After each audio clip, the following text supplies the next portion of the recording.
En esta segunda mitad del programa se unen al panel de Políticamente Correcto Electoral Karina Ponce, economista y ex consejera de Participación Ciudadana, y Mauricio Alarcón, director ejecutivo de la Fundación Ciudadanía y Desarrollo. Carlos.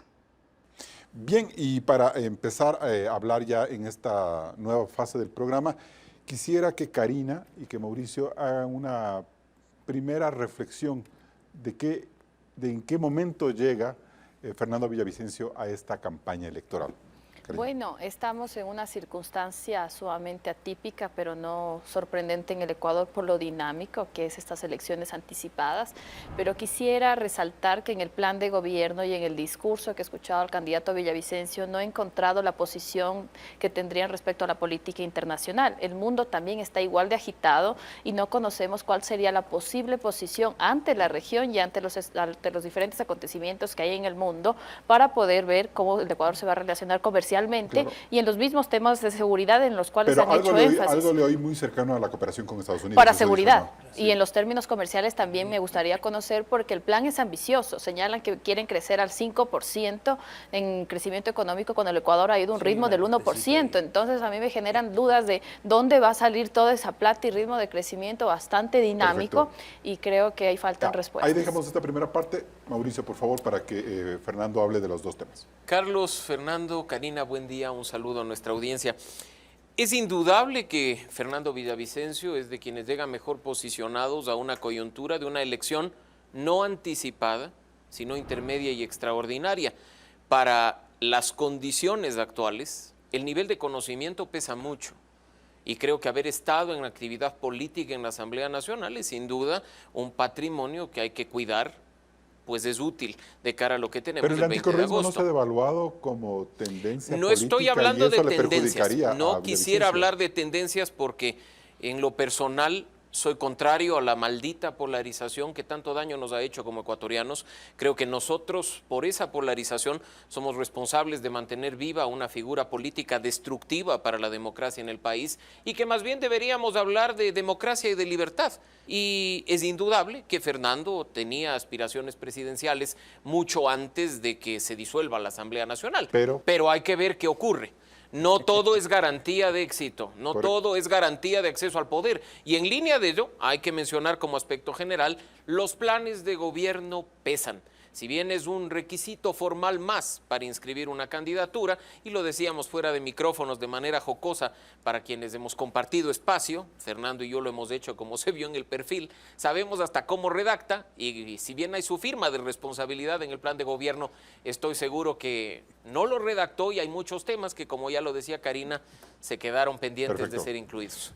Fernando. En el tema internacional, cuando hablé de que hemos conversado previo a las elecciones con la Embajada Americana, la Embajada del Reino Unido, no solo lo hicimos por el tema de la violencia, el tema de cómo enfrentar al crimen organizado, sino también la necesidad de impulsarle al Ecuador en una era postpetrolera. ¿Sí? Nosotros tenemos productos de estrellas en este país, olvidémonos del petróleo y de aquí en 10 años se acaba esta plaga. Tenemos atún, camarón, cacao, café, etcétera, que hoy están siendo contaminados con cocaína. Es decir, ¿cómo vamos a garantizar que el Ecuador se inserte en el mercado internacional? Vamos a firmar todos los acuerdos de libre comercio, incluyendo una variable, dos en realidad, la ética y la cultura. Yo no sé por qué nunca incorporan la cultura a los acuerdos bilaterales. Y el tema de ético, por ejemplo, vamos a continuar lo que deja haciendo este gobierno, las gestiones de Julio José Prado, de Ivonne Bacchi, de avanzar en estas leyes con Estados Unidos para que se le hagan preferencias arancelarias menores a Ecuador. Y todo yo observo el acuerdo con China, por ejemplo. No se puede hacer un acuerdo con China dejando la carpeta de corrupción a un lado. China tiene que responder por gravísimos casos de corrupción. Yo no puedo firmar un acuerdo de libre comercio con China. Eso se caería entonces. En mi gobierno vamos a revisar y a observar, aún falta la aprobación. Y si se cae, se cae. Si se cae, se cae. Pero aquí hay miles de millones de dólares de perjuicio a este país por empresas chinas. Pero ¿y la producción, la necesidad de llegar a más mercados? Pero por supuesto. La gente, pero entonces si se acaban a decir, nos están quitando a los productores la posibilidad de llegar. ¿Pero acaso China es el principio del fin? Tenemos Europa, tenemos muchísimas ofertas. Y en el otro plano de la democracia que me van a preguntar, si no me preguntan, En mi gobierno no reconoceremos a gobiernos autoritarios que han vulnerado derechos humanos, como el del señor Maduro, el del señor Ortega y otros, de ese corte.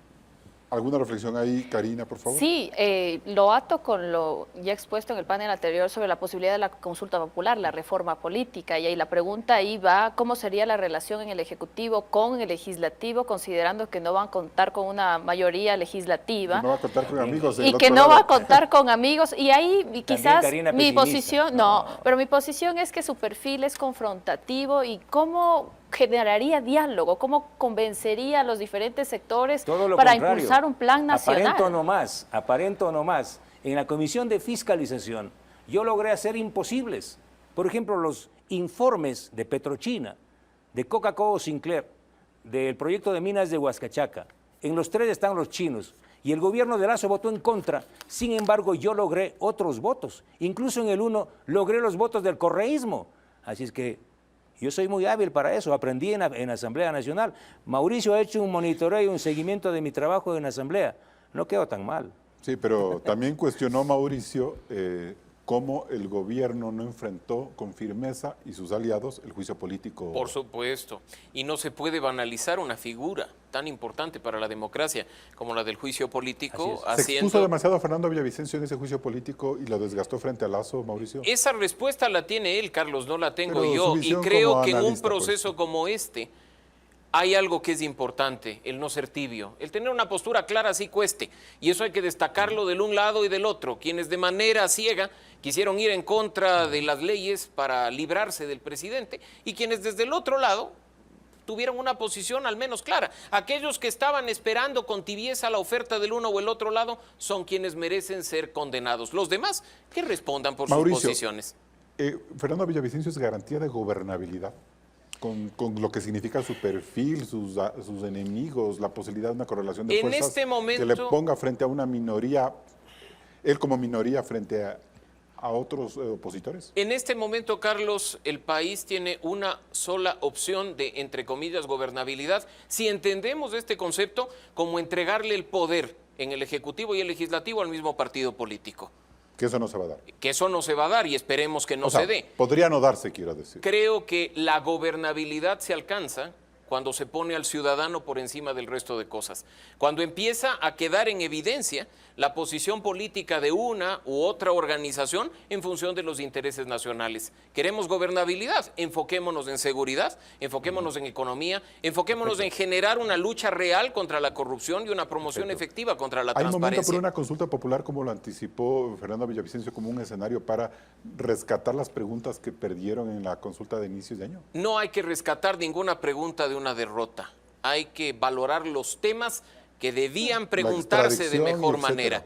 Y creo que en ese sentido, y a propósito de lo que decía Fernando en el bloque anterior, por ejemplo, Carlos, quienes votamos en contra de la propuesta de quitarle atribuciones al Consejo de Participación, no lo hicimos porque estamos a favor de que concentren los procesos de designación de autoridades, sino porque no quisimos que el poder de designación de autoridades pase del correísmo al lacismo. Si alguien le plantea al país una salida real y efectiva, respetando el Estado de Derecho y fortaleciendo la institucionalidad, yo creo que el Ecuador se decanta a favor. Nos vamos a un siguiente corte comercial.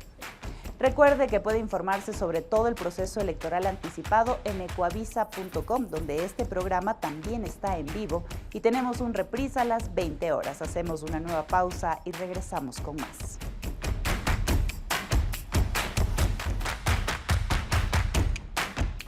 Seguimos en Políticamente Correcto Mundo Electoral. Una pregunta histórica, Fernando. Histórica. Histórica, sí.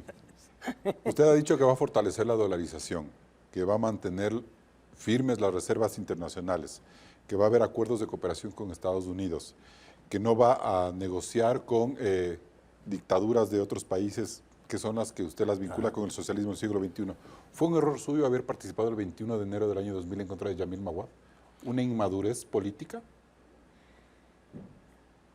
Puede ser, pero la situación era muy grave, era una conmoción. Pero la solución es votar presidentes, y usted fue parte de eso. La solución era, el momento nos conducía a parar una gravísima crisis social y económica.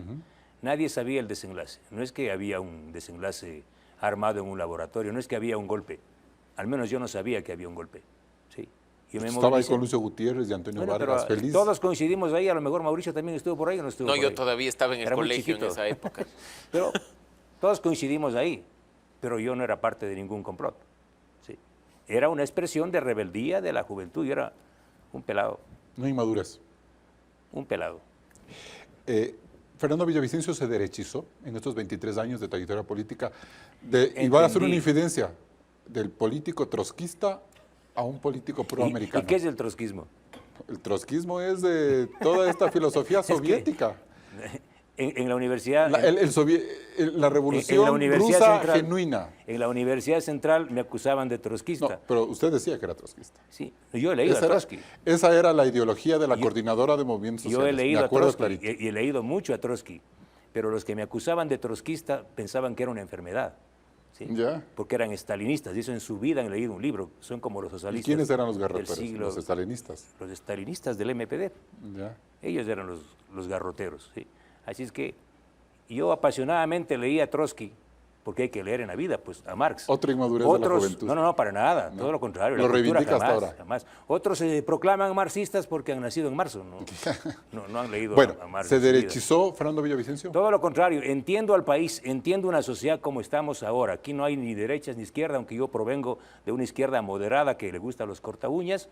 Este país tiene que enfrentarse así y vivirse así, en un abrazo entre el buen capital, entre el capital sano. Por eso una de mis tareas ahora es de enfrentar una economía criminal que amenaza con desvanecer una economía sana.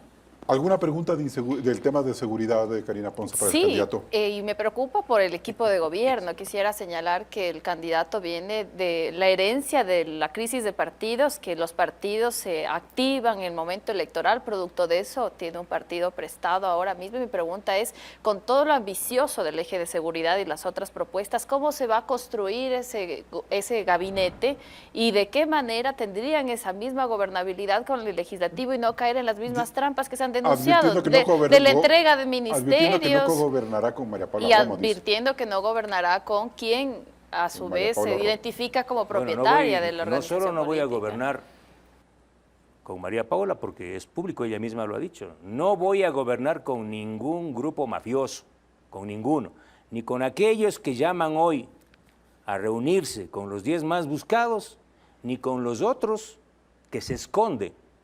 Con ninguno de ellos. Yo no voy a gobernar con las mafias, de los sobornos, de Odebrecht, de Sinohydro. En este país hay demasiados talentos buenos y sanos en las universidades, en los colegios de profesionales, en la vida llana, en el pueblo sencillo, como para gobernar con ellos. Jamás en mi gobierno van a encontrar a un delincuente. En 18 meses se puede hacer toda esa filtración. Sí, por favor. Sí, es que para mí es un momento de transición, que el tiempo está muy corto y tener quizás en el discurso y mencionar que vamos a buscar los mejores hombres y mujeres, se me hace que no hay en las filas de la organización política, como decía, prestada para poder encontrar ese buen equipo de trabajo. Es lo mejor que le puede pasar al país, porque este país está agotado de los partidos, de estas carpas de delincuentes, porque la mayor parte de partidos son esos. Por primera vez que venga un candidato de la ciudadanía que tiene que participar con un partido, porque si no, no puede participar, pues. Pero en mi gobierno será un gobierno de los mejores ciudadanos. Lo mejor que le va a pasar al Ecuador es que no ganen estos partidos podridos y corruptos. Mauricio. Respecto del plan de gobierno, que en general aborda todo desde una óptica de seguridad, me preocupa sobremanera que en la parte introductoria, en la de la terminología y los conceptos, se trate a la seguridad democrática, pero no se la desarrolle, cuando particularmente una transición, y Fernando hablaba de Clemente Yerovi como uno de los modelos a seguir, no se dice cómo asegurar la democracia, que sabemos está en riesgo y sabemos va a ser atacada por algunos grupos que probablemente incluso ingresen a la Asamblea Nacional, y de la mano de la seguridad democrática.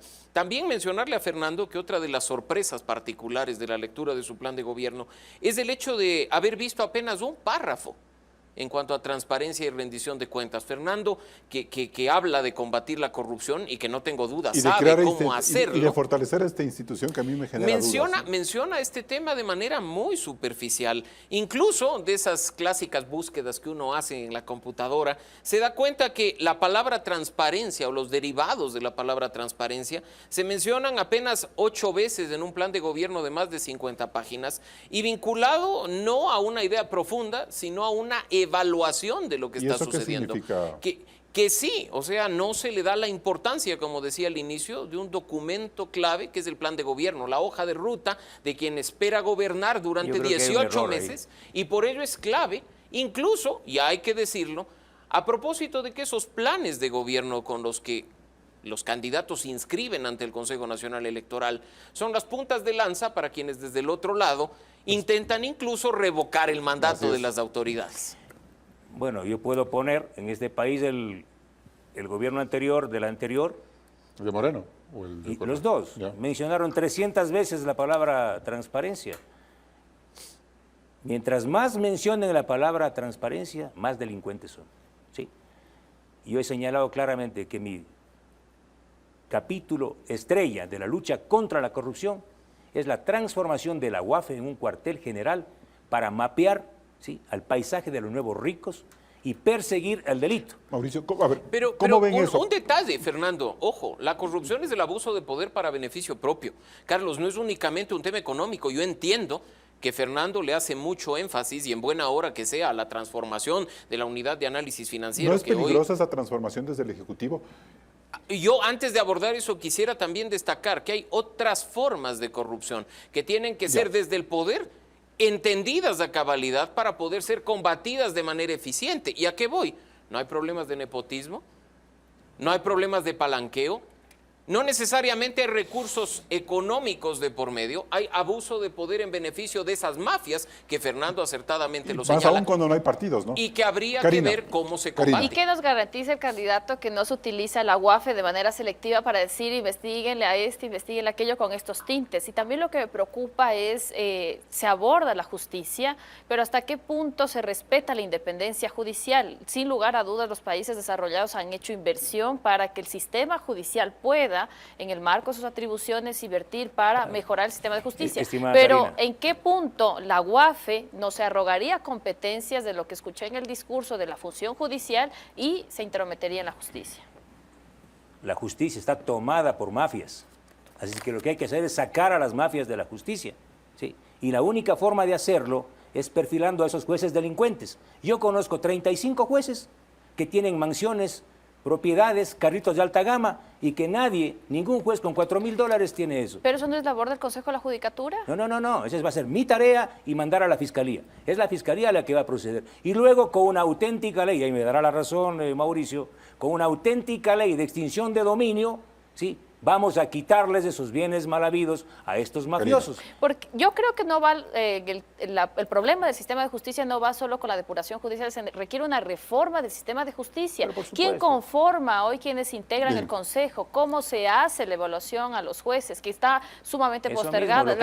La profesionalización de los jueces fiscales. Lo que quisieron hacer las mafias con el dúo Saquicela, el Partido Social Cristiano y el correísmo, era controlar el Consejo de la Judicatura, que lo controlan, nombrar tribunales penales para revisar las sentencias del caso Sobornos y liberar y traer a Rafael Fernando, Correa. Eso yo no lo voy a permitir. Si usted no pasa la segunda vuelta, ¿a qué candidato apoyaría? Cuando pierden 7, uno solo gana, estimado Carlos. ¿Sí? Pero si usted no pasa la segunda vuelta, cuando pierden 7, ¿con quién gana se uno identifica solo. mejor? ¿Con Otto, con Topi, con Yo Yacu, con Novoa? Yo me identifico con la causa del pueblo de someter a las mafias. Ya viene Don Villa a quitarles la silla a los corruptos. Bueno, nos vamos a un siguiente corte comercial. Estamos en vivo también en ecuavisa.com y también en Spotify, donde puede escuchar en la lista de reproducción este y todos los programas de Políticamente Correcto Electoral. Vamos a otra pausa y volvemos enseguida. No se desconecte de la señal de Ecuavisa.